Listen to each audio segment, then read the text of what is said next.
Segunda parte. Consolaciones a los fieles en tiempo de persecución o de herejía. Carta del padre de Maguiz. Creo haberos dicho lo que debía, hijos míos, sobre vuestra conducta acerca del sacramento de la penitencia. Voy a hablaros ahora de la privación de la Eucaristía y sucesivamente de todos los temas que me comentáis en vuestra carta. La Eucaristía, el sacramento del amor, os proporcionó muchas dulzuras y ventajas cuando podíais participar de ella. Pero ahora que de ella fuisteis privados por defender la verdad y la justicia, las ventajas que tenéis son las mismas. Pues ¿quién habría osado acercarse a esta mesa si Jesucristo no hubiera hecho de eso un precepto, y si la Iglesia, que desea fortificarnos con este pan de vida, no nos hubiera invitado a comerlo mediante la voz de sus ministros que nos revestían con la toga nupcial? Pero si comparamos la obediencia por la que fuimos privados de ella con la que a ella nos conducía, será fácil juzgar los méritos respectivos. Abraham obedece cuando inmola a su hijo y cuando no lo inmola, pero su obediencia fue mucho mayor cuando empuñó la espada que cuando la remitió a su vaina. Nosotros obedecemos al aproximarnos a la Eucaristía, pero al apartarnos de este sacrificio, nos inmolamos a nosotros mismos. Alterados por la sed de la justicia y privándonos de la sangre del Cordero, que es el único que puede saciarla, sacrificamos nuestra propia vida en la medida en que eso está en nosotros. En la medida en que eso está en nosotros. El sacrificio de Abraham fue de un instante. Un ángel detuvo la espada. El nuestro es cotidiano y se renueva todas las veces que adoramos con sumisión la mano de Dios que nos aleja de los altares. Y este sacrificio es voluntario.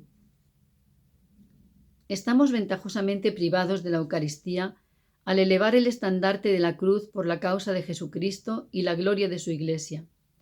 Observad, hijos míos, que Jesucristo, después de habernos dado su cuerpo eucarístico, no opuso dificultad alguna a su muerte por nosotros. He aquí la conducta del cristiano en las persecuciones. La cruz sigue a la Eucaristía.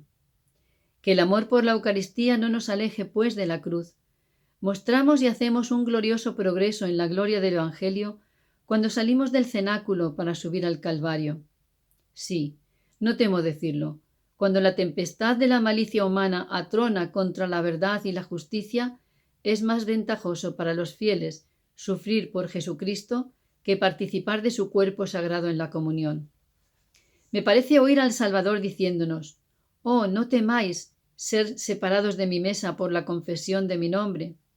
Es esta una gracia que os hago, que significa honrar o bien. Reparad con esta humillación una privación que me glorifica todas las comuniones que me deshonraron. Sentid esta gracia. Nada podéis hacer sin mí, y yo pongo entre vuestras manos un recurso para que hagáis lo que yo hice por vosotros y me devolváis generosamente lo más grande que os di. Os lo di yo. Cuando de ello se os separa por ser fieles a mi servicio, devolvéis a mi verdad lo que de mi caridad recibisteis.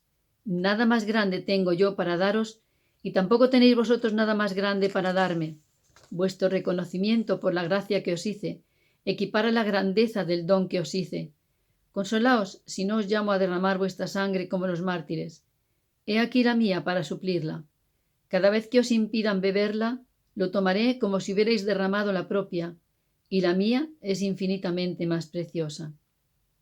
Es así como encontramos la Eucaristía en la misma privación de la Eucaristía.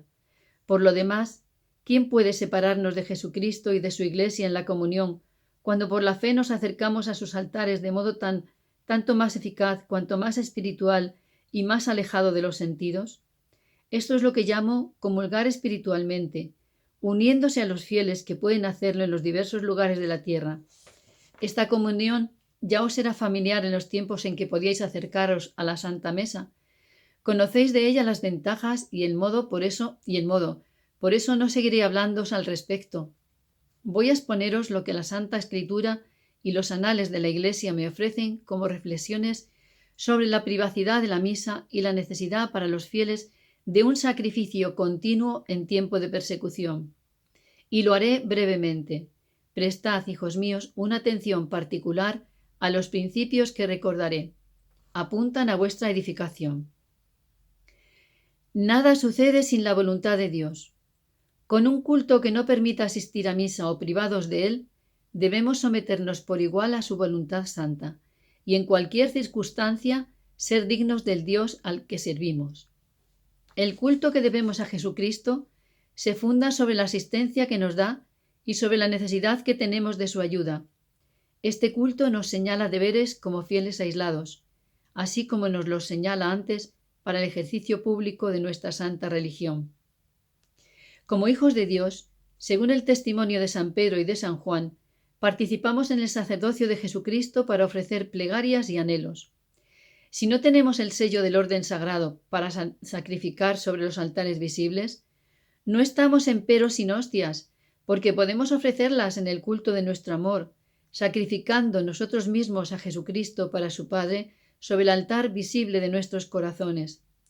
Fieles a este principio, recogeremos todas las gracias que habríamos podido recoger si hubiésemos asistido al santo sacrificio de la misa.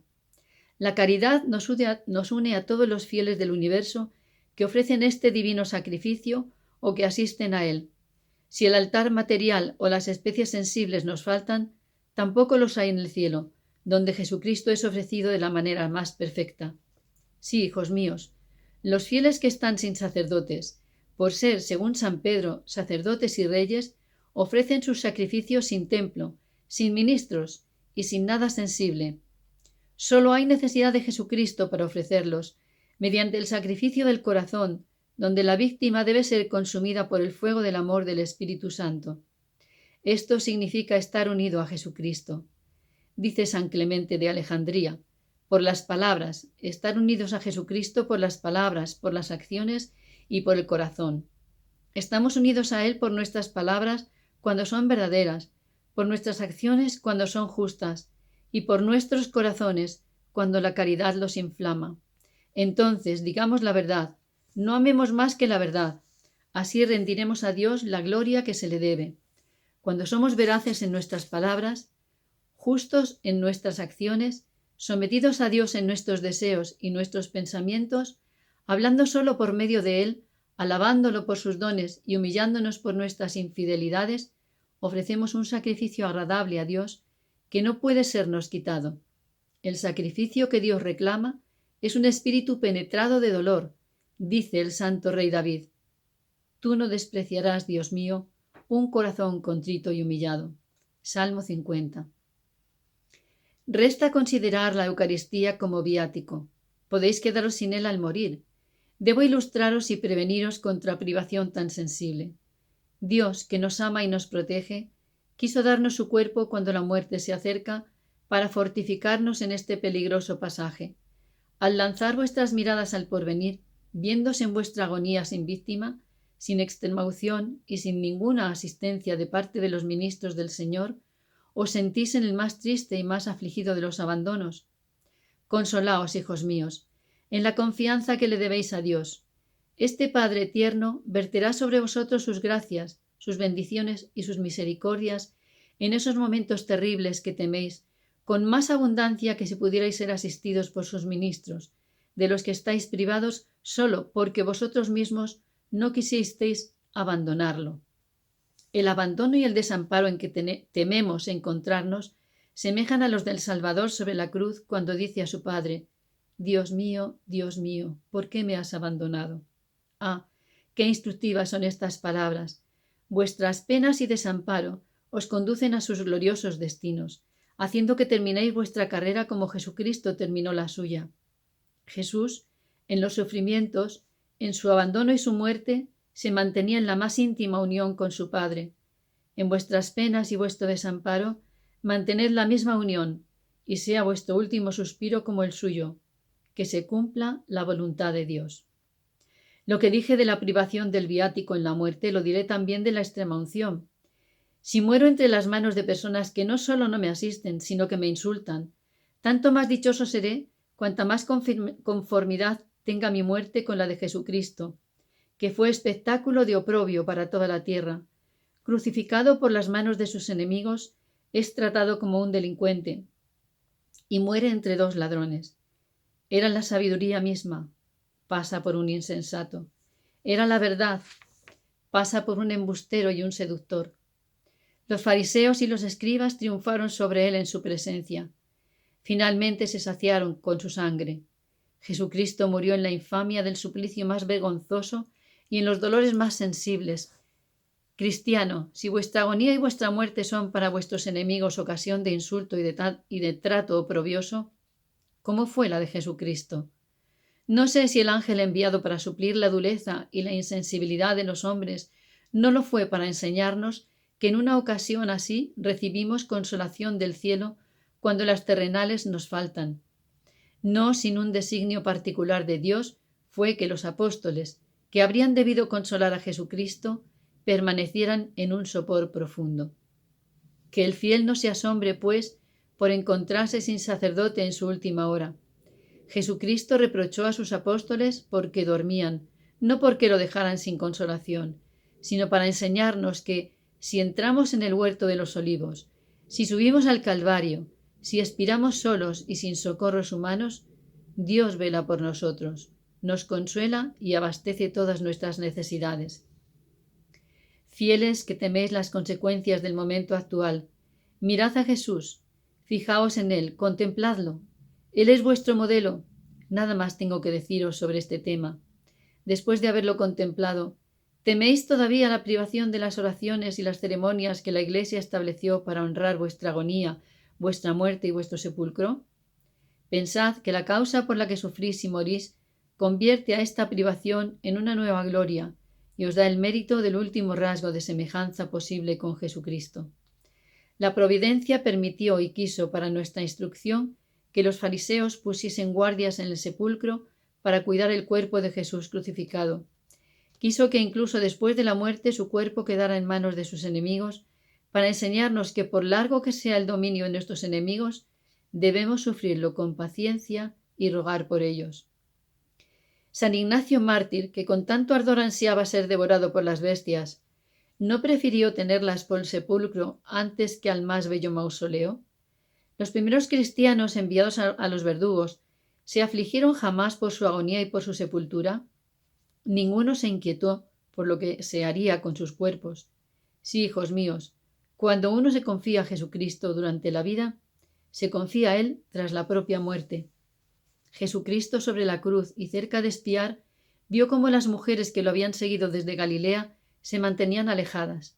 Su madre María Magdalena y el discípulo muy amado estaban junto a la cruz, en el abatimiento, el silencio y el dolor. He aquí, hijos míos, la imagen de lo que veréis. La mayor parte de los cristianos llora a los fieles sometidos a la persecución, pero se mantienen lejos. Algunos, como la Madre de Jesús, se acercan a la víctima inocente que la iniquidad inmola. Destaco con San Ambrosio que la Madre de Jesús sabía, al pie de la cruz, que su Hijo moría por la redención de los hombres, y que deseando expirar con él para el cumplimiento de esta magna obra, no temía irritar a los judíos con su presencia, ni morir con su Hijo divino. Cuando veáis, mis queridos hijos, que alguien muere en el desamparo o bajo la espada de la persecución, imitad a la Madre de Jesús y no las mujeres que lo habían seguido desde Galilea. Compenetraos de esta verdad, que el momento más glorioso y más saludable para morir se da cuando la virtud es más fuerte en nuestro corazón. No debe temerse por el miembro de Jesucristo que esté sufriendo, asistámoslo, aunque no sea más que con nuestras miradas y con nuestras lágrimas. He aquí, hijos míos, lo que creí mi deber deciros. Lo considero suficiente para responder a vuestros reclamos y tranquilizar vuestra piedad. He planteado los principios sin entrar en ningún detalle, me parecen inútiles. Vuestras firmes reflexiones los suplirán fácilmente y vuestras conversaciones, si es que la providencia lo permite, tendrán nuevos deseos. He de añadir, hijos míos, que no debe afligiros el asombroso espectáculo de que somos testigos. La fe no se compadece con tales terrores. El número de los elegidos siempre es muy pequeño. Solo temed el que Dios vaya a reprocharos vuestra poca fe y el no haber podido velar una hora con Él. Os confesaré, sin embargo, que la humanidad puede afligirse, pero al haceros esta confesión, os diré que la fe debe regocijaros. Dios hace bien todas las cosas. Hijos míos, sostened esta afirmación. Es la única digna de vosotros. Los fieles mismos la sostenían cuando el Salvador hacía curaciones milagrosas. Lo que Él hace hoy es mucho más grande. En su vida mortal curaba los cuerpos. Actualmente cura las almas y completa por la tribulación el pequeño número de los elegidos. Cualesquiera sean sus designios de Dios para nosotros, adoremos la profundidad de sus juicios y pongamos en Él toda nuestra confianza. Si quiere liberarnos, el momento está cerca. Todos se levantan contra nosotros. Nuestros amigos nos oprimen. Nuestros parientes nos tratan como extraños. Los fieles que participan de los santos misterios con nosotros son aportados con la sola mirada. No solo temen decir que, como nosotros, son fieles a su patria, sometidos a sus leyes, pero fieles a Dios. Temen decir que nos quieren y hasta que nos conocen. Si quedamos sin ayuda del lado de los hombres, henos entonces del lado de Dios, que según el profeta Rey, librará al pobre del poderoso y al débil que no tenga ayuda alguna. El universo es obra de Dios. Él lo rige y todo lo que pasa está en los designios de su providencia. Cuando creemos que la deserción va a ser general, olvidamos que basta un poco de fe para devolver la fe a la familia de Jesucristo, como un poco de la levadura hace fermentar toda la masa. Esos acontecimientos extraordinarios en que la multitud levanta el hacha para abatir la obra de Dios sirven maravillosamente para manifestar su omnipotencia. En todos los siglos se verá lo que vio el pueblo de Dios cuando el Señor quiso, mediante Gedeón, manifestar su omnipotencia contra los madianitas. Jueces 5. Le hizo despachar casi todo su ejército. Solo se conservaron 300 hombres, sin armas incluso, a fin de que se reconociera visiblemente que la victoria venía de Dios. El pequeño número de soldados de Gedeón es figura del pequeño número de elegidos viviente en este siglo. Vosotros habéis visto, hijos míos, con el más doloroso asombro, cómo de la multitud de los que fueron llamados, ya que toda Francia era cristiana, la mayoría, como en el ejército de Gedeón, permaneció débil, tímida, temerosa de perder su interés temporal. Dios los devolvió. Dios solo quiere servirse en su justicia de quienes se dan por completo a Él. No nos asombremos, pues, del gran número de quienes lo abandonan. La verdad triunfa, por pequeño que sea el número de quienes la aman y le siguen adictos. En cuanto a mí, solo tengo un anhelo, el deseo de San Pablo. Como hijo de la Iglesia, añoro la paz de la Iglesia. Como soldado de Jesucristo, añoro morir bajo sus estandartes. Si tenéis las obras de San Cipriano, leedlas, mis queridos hijos. Hay que remontarse sobre todo a los primeros siglos de la Iglesia para encontrar ejemplos dignos de servirnos como modelo.